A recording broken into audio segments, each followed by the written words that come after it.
Hi, everyone, and welcome back to the Growth Frequency. In today's episode, I'm joined by Chaudhary, founder of Alchemy Leads, where he helps businesses turn outbound and demand generation into predictable revenue systems. We're unpacking what's working in lead generation and SEO right now, what is breaking, and how agencies and consultants can scale smarter in a noisy market. So, could you tell us a bit about yourself? What is your background and how did you end up doing the work that you do? Yeah, great question and happy to be here. I got lucky. I would say a lot of it is luck. I dropped out of college and my first job was in the agency world and I happened to be good in it. At that time, it was 2008, 2009. And I remember hearing the word algorithm for the first time and I thought it was really cool and I thought it was really like important. And I got obsessed at that time with Google's algorithm. Like, whoa, I'm working with algorithms. Um, and yeah, and worked with a marketing company, loved it, did really well in it. And then in about 2016, I saw sort of an opportunity to do it on my own at that time and start my own company, which was a pretty big risk. And everybody told me not to do it. And I did it. And then here we are 10 years later, and it seemed to work out. But we are an SEO agency primarily, so search engine optimization. We do a couple of other things. We do paid ads, so we do website development, some technical development, software development, and then a little bit of, you could say email prospecting, which has a lot of components of AI, but primarily we're an SEO company. How do you usually explain to someone what you do when the person or the company is struggling to get consistent leads or consistent visibility in Google? It's a great question. And sometimes SEO, search engine optimization, it can sound technical or techie, and some people aren't techie. So I try to simplify it as much as I can. And in reality, we help businesses make more money. That's like the end result. So the SEO, in some ways, is not even the product or the service that they're paying for. When someone comes to a marketing company or an ad agency, really they just want to make more money for their business or generate more leads, grow the business. And so I try to bring everything back to that. I am nerdy about it, so I can get lost in the technical details, but I try my best to stick on like the revenue. Here's why you do it. Here's the results that you'll get because SEO can be a very complex thing if you make it complex. So I try to simplify. I've heard about so many like SEO experts on LinkedIn, social media. So if someone feels like they need an SEO partner or someone who handles that for them, how to recognize a true expert or like a scammy person or someone who is selling them for themselves for more than they're worth. That's a great question. I actually think that is a super important question. It's a really saturated industry and there are some giveaways there, and back in the day it changes like what is a spammy or scammy approach. But one easy way to spot is if someone guarantees something. So if someone says like, "Hey, for sure we can get you on the first page or this much traffic in this much time," that's a pretty big giveaway because, you know, not every, even if you're really, really good, not every campaign is going to work exactly how you think it's going to work. So someone that's too over promising, like promising the world, I think that's a pretty big giveaway. Real seasoned SEO veterans that I know, and they usually do the opposite. They kind of under promise and might even like turn a customer away if it's not the right fit. So we probably turn away half of the people that come in, and it's not necessarily their fault, but usually it's maybe a really really competitive industry and they don't have a foundation. So if you're in the mortgage space or financial space and you're a new website and you have a 5-page website, you're not going to be able to compete most of the time in SEO with the big players, the big banks, Credit Karma, NerdWallet. And so we try to push those people away, whereas someone who's Inexperience might take on everything. I think that's a big one. And then the other thing is just, I think you can become really good at anything in a short amount of time. So just because someone's been doing it for 20 years or someone's been doing it for 5 years, I don't think that necessarily makes a big difference, but there are questions that you can ask. And I think experience is something you can't fake. So if they have case studies around your industry, if they set realistic expectations and they kind of know the problems that will happen, because every campaign has different challenges that you have to overcome. So I would say just by asking questions, usually you can suss it out, and then crazy promises. Yeah, it's like love bombing on a first date almost. What does a full or like a normal workday look like for you these days? Well, that's a great question.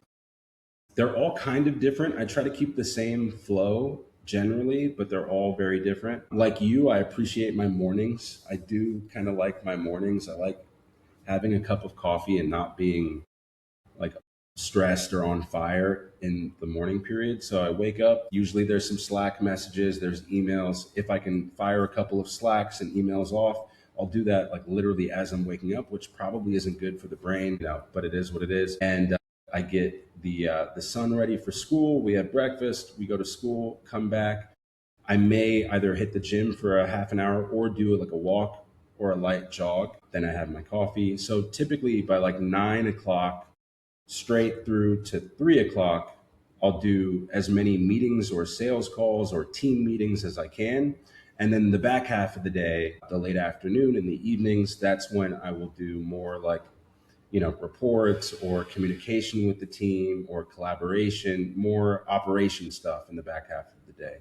And Mm. then I try to sleep early. Sleep is very important to me, but it doesn't always work out because we have a team, all across the world like you do. So time zones, there are times where I'm trying to go to sleep and Slack is going off. And so you're responding to things, and I've even had dreams about like Slack and huddles and, meetings. And so it's tough. It's every day is different. Some days are busier. A cheat code that I like to do is I try to schedule my Fridays and my Mondays lighter than the rest of the week. And that can sometimes be really nice. Like if you don't have anything to do on a Friday, I feel like you get the most work done. And then Mondays are just, they can be crazy because stuff happened over the weekend. And over time, now 10 years into the company, I try not to work on the weekends at all, but it's hard. Sometimes you have to. And then the way I look at it is if there's something easy that I can get done right now, it takes something off my plate, you know, on Monday. So I do still, if I can do something quickly on a weekend, I will do it, but I don't grind, the way that I used to, like sleeping in the office and stuff. Good. Who is your ideal? So we have a few, I think, two different main types of personas. Normally is the persona would be like the C level 90% of the time. So that's the CEO, the CMO. Once in a blue moon, it'll be like the COO or the VP. And then the industries that we play in are kind of unique. So one is Shopify direct to consumer sites. And that's kind of standard in our industry. Any direct to consumer company that's on Shopify, they already have an advertising focus because their revenue is a digital thing where they get their most customers and most orders. So that's pretty common. The other side, though, I would say is less common, and that would be industrial, like B2B, industrial, manufacturing, aerospace, a little bit of healthcare, biotechnology, research laboratories, very niche, interesting things. And I think we like that segment a lot because I think it's underserved. And a lot of those companies are, you know, kind of skating on what they know. So they're not always the fastest to integrate new stuff or AI or, what have you. So there, a lot of times there are things that you can do immediately that will make them win. So there, so I like those clients. And then the other benefit is that they have their project sizes or average order sizes are much larger. So if you're working with, a company that redesigns engines for, big aerospace companies, each customer to them can be worth, 6 or 7 figures, 6, 7, as the kids say. But, so So we like those customers. It's very easy to justify working with a marketing agency if every customer is so valuable. Mm. But those would be the two, and they don't really go together. One is like industrial manufacturing, and one is, Shopify, social media, virality. So two different segments. That's interesting. Yeah. One of the segments is like not an old school types Yeah. of businesses, but a bit. Yeah. Yeah. Yeah. I feel like the market is very saturated with trendy niches. So, especially also like business coaches and business consultants and everything that is very trendy right now. So they get approached a lot by different experts. So they can be a bit tired of yeah, I know I have to do SEO and I know I have to do marketing, but they have like other issues maybe that are more important. Are buyers more skeptical, more educated, or just more overwhelmed than before? That's a great question. And I think it's industry specific. I think to what we were just talking about, that segment that is already online, e commerce, I would say they're not overwhelmed. I actually think they're very sophisticated. Oftentimes, they'll have some marketing component internally, like they'll have a paid ads team and maybe a content team. And usually, where we can help there is by amplifying what they're doing or, kind of putting it together. So I wouldn't say that the companies that are in e commerce are overwhelmed.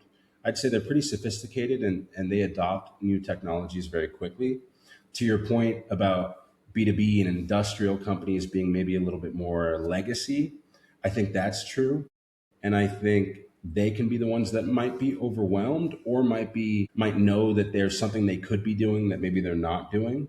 And so they might be aware that there is sort of a changing world when it comes to technology, when it comes to just the online space, the digital space. And so I think we help them find peace of mind and feel like they're doing those new things for those types of companies. So I think it varies company by company, but I do know across every segment, everybody wants to do more with AI. And there's a lot of, some of it's hype. There's a lot of like, there's a meme like, what do we want? We want AI. When do we want it? Right now. Why do we want it? Like, we don't know. Like everybody thinks they want to do AI, and sometimes it's just because it's like FOMO, like everyone else is doing it. They know they should be doing it. And so sometimes our job, going back to the expert versus like amateur thing, sometimes our job, if a customer comes to you and says, hey, I want to do the AI SEO thing, they may say that, but maybe they really just want revenue in it from a new channel. And then it's like, well, hey, maybe ads in AI platforms are a better way than AI SEO for an e-commerce company. Or, so sometimes we have to like point them in the right direction. Like you think you want this, but actually this would do better. Yeah, truly. What is working really well for Alchemy Leads right now in terms of offers, clients, or delivery? I think it is AI SEO just because everyone wants it. So speaking to AI, I think there are companies that don't embrace AI, especially in SEO. Like so AI SEO or GEO or AEO or LLMO. There's like a bunch of jargon synonyms.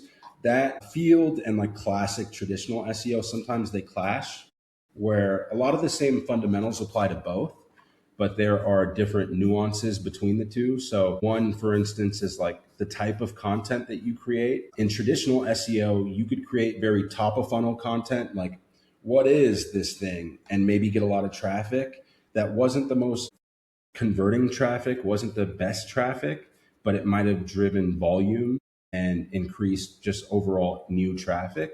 Whereas in AI, it's more conversational, it's more prompt based, so it knows more about you, and the questions are a lot longer. Like, what are the best hiking shoes for someone in the snow who also has sciatica? Some long thing. And so then your content in AI SEO needs to speak to a more, almost like a pain point or a problem that certain personas have. So like, you're speaking in that example, you're speaking to someone who has sciatica, but also is looking for hiking shoes, but also is looking for snow. It has to do well in the snow. So I think your content has to be more targeted. It has to be more like bottom of the funnel versus top of the funnel. I think that's probably the biggest difference in AI SEO versus classic SEO.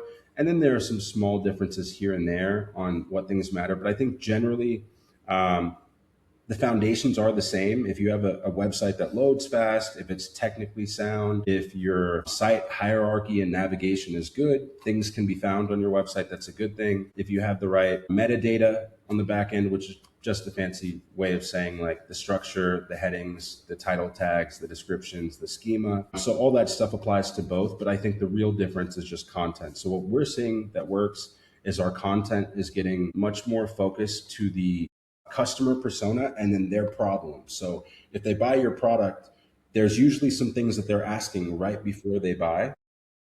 And so we're trying to tap into content that speaks to them right before they're about to buy. When they're having the problem that they need to find you, we want to show up at that point.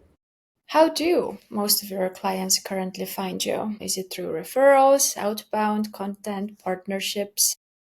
That's changing, changes all the time. We do a mix. So we have our own SEO. We rank for certain things. We actually have, in the past year, we've been found a lot through AI for a certain thing, HubSpot triple seat integration. Basically, two CRMs that don't have an integration. One of our customers asked us to do it for them about a year ago. We did it for them, and then we wrote a blog kind of explaining just how we've done it. And the next day, like we wrote the blog in August, the next day we were in the AI overviews, and I believe we still are. I have to update the blog to keep it fresh. But so that's an example where we do get still a lot of inbound traffic through AI SEO, where the AI will recommend us because there's only a handful of companies that can do it. And of course, cold email is something we do. And that has a ton of AI into it. There's all sort of things that you can do with plugging it into ChatGPT's API for the reply agent or using Clay for the data and the tables and sort of all of that. I'm not the guy who does that. I'm not the technically brightest person on my team, but we definitely do that. And it is solid. We probably get, you know, 20-ish meetings a month through cold email. And then referral is always the best. We try to incentivize referrals, where we'll give a customer a discount if they send a referral. So we could probably do a better job of consistently asking for referrals. But referrals, I love referrals. So referrals are always going to be a part of it. But I would say that it changes every month. Some months email generates more incoming lead flow, and some months, we'll get some random SEO spike that hits us. And then, anytime we can get a referral or good customer reviews that lead to a referral, we'll take that. We love those. Good. How are you doing with content creation? We spoke about it earlier, but not on the actual podcast. So, how do you feel about LinkedIn? What are your thoughts around everything that is happening on LinkedIn? So yeah, we talked about it. It's I don't know. I don't love it. I think on LinkedIn it can sometimes feel really inauthentic, impersonal, and maybe it's because I'm not good at it in playing the game. There's a game to be played. A lot of like braggadocious or like humble brags on LinkedIn that are good. If you can do that, generate engagement, it's awesome. But I don't know if I have the personality for it. But I do think video is one way that performs the best because in a video you can actually see like the essence of the character or the real authenticity of something, whereas in text you can say basically anything. So I'm trying to get better at LinkedIn. I do believe and understand that its distribution, its algorithm is awesome. Like it can, if you do really well on LinkedIn, you are everywhere essentially. So there's definitely, a right and a wrong way to use LinkedIn. I don't know that I've tapped into it, but I think generally speaking, human content is going to perform better, whether Mhm. that's video or like just seeing, sometimes maybe it's like dropping a curse word, just to show like, hey, I'm a real person, because on LinkedIn, everything is so perfect and peachy clean, a lot of jargon. It almost feels soulless. We kind of talked about. So if you can give it that soul, maybe be a little bit funny. I think humor is also a way to like break through the noise. But I think in the future it's going to be more and more of that, where everything will be more AI, more polished. Even in emails, sometimes it's good to like throw in a typo in there or a smiley face. You're just something that's like, you can tell like, oh, AI couldn't have written this, or like talk like the same way you would talk to friends, like what's up, or like I don't know, using like the same types of memes and acronyms you would use to a friend, like what are you doing, WID, and stuff like that. I think to humanize things, but I don't know where the world is going. I think the more human you can be, the better. But yeah, it's a learning curve for everybody, I think. Yeah, definitely. Everything that you just said, I agree. So we're on the same page with it. I think most people agree. Yeah. I, Yeah, but most people who have a lot of work to do every day are super overwhelmed. So, for example, for myself, LinkedIn is like the least of my concerns. So, this is like the last thing that I want to do or I have time for. um, like consultants and coaches, they all know that they should be really active on LinkedIn, and you need to comment under others people posts and like them, and be like super outgoing.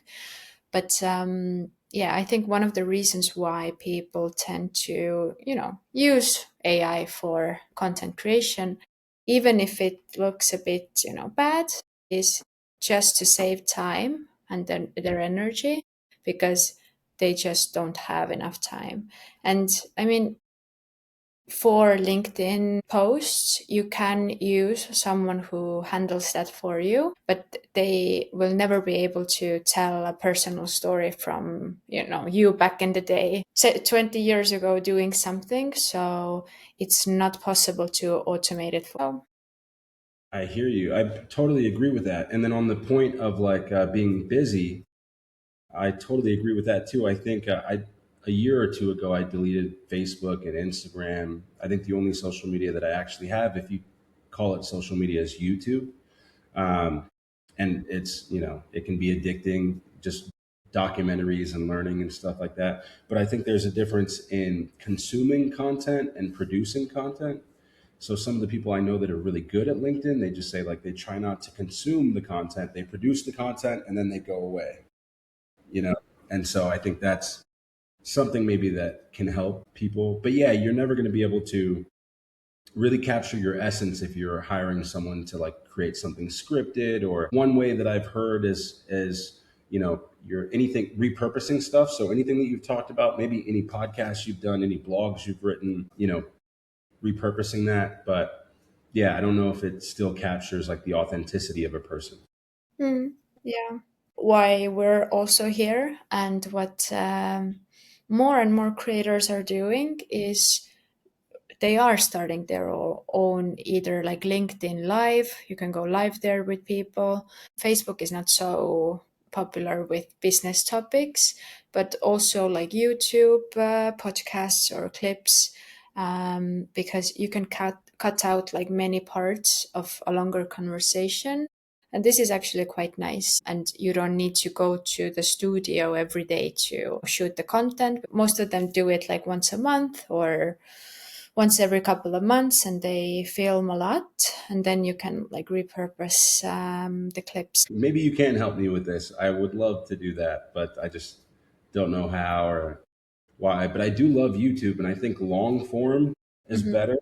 I like long form. Of course, you can copy it into shorts and clips and clip it all mhm. up. But yeah, I think long form, because people want human engagement, human interaction. That's why people watch podcasts of two people talking. It feels like they're in the room talking, or talking with friends. Um, so yeah, that's definitely an area I think we can all, definitely me, I can improve on. Yeah, the time difference between us is only 9 hours. I used to have like a personal trainer, also the same time zone as you are. The finding the right time for the actual gym sessions, it was like the most difficult thing to do like a couple of months ago. We only had like a couple of hours available for working out, so it was cool. What's one part of lead generation you think AI will completely change in the next 1 or 2 years? That's an interesting question because you're predicting the future. I think voice AI can get better. I think something I'm looking for that maybe would fix all of these problems, and I think I've seen it somewhere. Maybe it's Veed.io, but like digital avatars. That's something that's really cool. Where if you could feed all of your basically all of your knowledge base, everything that you've ever written, produced, any podcast, anything you've ever done, and feed it to an AI to become almost like the version of you. And if that person could reply to emails and Slack, that would be awesome. And then I think voice also, if that thing could have like your voice and your tone, maybe your humor, your sense of humor, whatever it might be, your sarcasm. I think that would be pretty cool. I don't know how close or far we are from that, but yeah, I think a digital avatar or like an AI mind of yours, I think that would be cool, you know. Yeah. They're still not perfect, but they're quite good. Most of them, need to be told with prompts, like quite exactly what you want to get from it. But yeah, HeyGen is getting better and better. It was used a lot in politics in the US for, deep fake videos. But we're not going to get into that. But yeah, HeyGen is very popular. One thing for those who are not fluent in English, like me personally, I haven't used it on my social media yet, but you can film yourself speaking in your native language, and then for a couple of minutes you will smile, do a pause, like tell a story, and then you will give it the prompt, choose a language, and then you will get a video which is almost perfect and very real looking that will speak in the language that you chose. So this is possible already if you need translation. Is this and HeyGen is the company you said? Yeah, HeyGen? hey Jen. Okay, I've never heard of it. And you can make deep fakes. I mean, they ask for your ID. Like legally, you can only do it for yourself or for your teammate. But I mean, deepfake in a way is that it's not me who is talking, but it's not visible. So usually, like children notice it quite well when it's not the real person, but older people, not at all, because we're so distracted every day. Maybe you don't have social media, but there are so many videos online of things that like seem like too good to be true, or like some animals or something happening, and you start to wonder like, is it real? And then it's not, it's AI. So it has gotten very, very good. Yeah, I know on YouTube, I've seen some funny stuff. I think the deep fakes that I see, it's so clearly a deep fake because it's meant to be Hmm. funny, just like a character. They put someone's face on like a funny character, and you kind of know it's not that person. I think I've seen those. But yeah, that's interesting. It's a whole world, I guess. And it's going to get better every couple of months. It's going to get better, which is crazy. Yeah. I'm not sure if it's a good question or not, but what is one thing that you feel is very important in your business? So in SEO, marketing in general, sales, lead generation, like what advice would you give to others about it? It's a really big question. I think there's a lot of important stuff. I think culture is very important. Like every agency can have a slightly different culture, and then culture kind of attracts the people that you want in that culture, or the people that don't fit in that culture. So I would say that's one thing. I think another thing in this world is curiosity, like just being curious both about people, about clients, about different marketing tactics. I think curiosity leads to good things, and you're always learning if you're curious, and you never feel like you're the best because there's something else you don't know about and you're curious. And then I would just say exploration. I think a lot of marketers get like boxed into one thing. Like in SEO, it's very like some people are just like totally technical SEOs. Like, here's 5 tips you can use, and the structure of your website and all this stuff, but they don't pay attention to ads like Google ads, Facebook ads, TikTok ads, and so I think all of the different types of marketing can work together. And I do think in the future, being a generalist more than a specialist is a good thing. Like you don't need to know how to, develop or code. and you can still create cool applications. In fact, you might be better off not knowing how to code because you don't know the limitations. You don't know what you can't do. You only like think of what you want to do. Hmm. So I think yeah, being curious, not getting too boxed into one thing, and kind of seeing how other things are happening. And then ultimately culture. I think that's a big one because you can be it's really your personality type. You can be a marketer that's like really really works hard. You get big deals, big clients, but maybe you don't have a quality of life or a family life or something like that. So I think knowing what you value in your culture, in the agency, and trying to kind of have that spread to others. Like for instance, for us, I think we all love what we do. We're all kind of obsessed with what we do and very passionate about what we do. But we all know that like we have lives, and we're not. You live to work or you work to live. And so for us, like if you get work done, you could be on a beach somewhere. If you have a really, really great Monday where you knock out everything, I don't really care if on Tuesday and Wednesday you're chilling with your family. So I think having like flexibility in your work life balance and all of that, or some people might be, I know I have brothers and like they're like nighttime people, like they get their best work done at midnight. Some people are morning people. So having some flexibility of when people work, I think in the old school, like, there was time tracking, and you have to be in the office for a certain amount of time, and and a lot of times people are just acting busy or killing time. I may have even been like that back in the day. So I think you have to let people operate the way that they feel is best for them, and then that gives really good results, and they're happier to work and you're happier to work, and it's just a much better feeling and collaboration when you have like a little bit of control in your workflow, in your work day, and then just remembering like what the bigger goal is. So I think all of us work, we love what we do, but we're not working just like this isn't the end all. There's like a life part of it that is like the most important part of it. So being able to like, spend time with your family, see your parents, and go on vacations, whenever that may be, and not feeling like this is all you do. It's very good that you mentioned it. Remembered, you know, I used to be a hypnotherapist, like full time, and Estonia is quite like a small country. So I published a book, and I was giving some workshops and trainings in businesses as well. So I went to like one of my friends used to work at Bob W. They have like apartments for short-term rent, Airbnbs basically, and their office, one of the offices is in Tallinn. And he was like, yeah, we want you to do like a mindfulness training for the team. I was so young, I was like 22 I think, so I went there in the office, and like the big CEOs and the big bosses were there via Zoom. And then I was like, yeah, and doing it in English. So I was like, yeah, guys, like remember one thing, like don't kill yourselves for the sake of the success of your bosses. So my friend was like like, Laura, can you can you stop, like they're here. I was like, yeah, but it's true.